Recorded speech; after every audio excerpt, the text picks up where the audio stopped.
Bonjour à toutes et à tous, ma team Kiefer, j'espère que vous allez bien. Aujourd'hui pour cette nouvelle vidéo, on se retrouve pour parler un petit peu football. On va regarder notamment ce qui nous attend pour cette année 2022.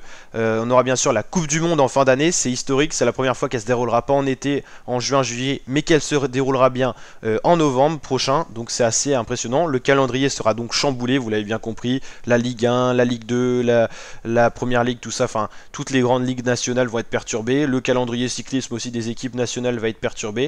Et on va suivre d'ailleurs, on va commencer par ça, les barrages qui vont arriver. Les barrages en tout cas pour l'UEFA, c'est-à-dire l'Europe, pour les équipes qui ne se sont pas encore qualifiées par leur position dans les premières séries de qualification pour la Coupe du Monde 2022. Et il y a des grosses pointures. Le Portugal, la Turquie, la Russie, les Gallois, les Italiens, la Suède, ça monte un petit peu l'effectif, et la République tchèque aussi.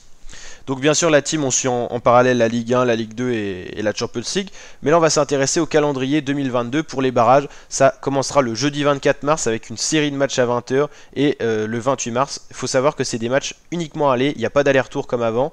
Et il y aura également donc le 28 mars les gagnants de chacune des on va dire demi-finales qui s'affrontera en finale pour cette fois avoir le ticket. Donc là Écosse-Ukraine, imaginons Ukraine passe, Ukraine qualifiée pour un autre barrage. Portugal-Turquie, Portugal passe, Portugal qualifié pour un autre barrage. Donc ça veut dire qu'on aura par exemple Portugal-Italie, et seulement le vainqueur de ce deuxième barrage qui est la finale pourra ensuite avoir son ticket. C'est un format demi-finale-finale avec des petits chapeaux en fait. Donc voilà, donc on aura Écosse-Ukraine, un match intéressant à suivre, je pronostique une victoire de l'Ukraine. Portugal-Turquie, je pronostique une victoire du Portugal. La team, n'hésitez pas à me dire ce que vous allez pronostiquer aussi. Russie-Pologne, je vois bien une victoire de la Russie. Parce que les Polonais, malgré qu'ils sont emmenés par Robert Lewandowski, ils ont un effectif quand même hyper fragile, notamment en défense.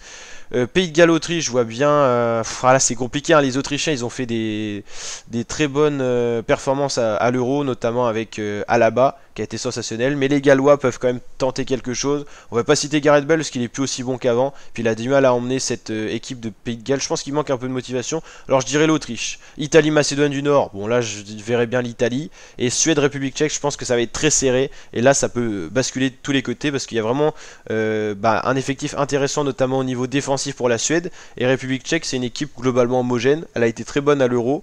Et je pense que c'est une équipe qui peut poser des problèmes à la Suède. Donc là franchement je verrais bien un match nul. Et je sais pas ce qui se passe en cas de match nul. Je pense que ça va vers les prolongations et ainsi de suite, quoi. Et peut-être penalty même. Donc voilà la team, en tout cas ça sera à suivre le 24 et 28 mars prochain. Et on saura peut-être si Cristiano Ronaldo sera absent de la prochaine Coupe du Monde, si l'Italie, les derniers champions d'Europe, seront absents de la Coupe du Monde, si les Suédois ou encore la Turquie, la Russie seront absents. Donc il y a quand même des très grosses équipes européennes qui pourront manquer cette Coupe du Monde.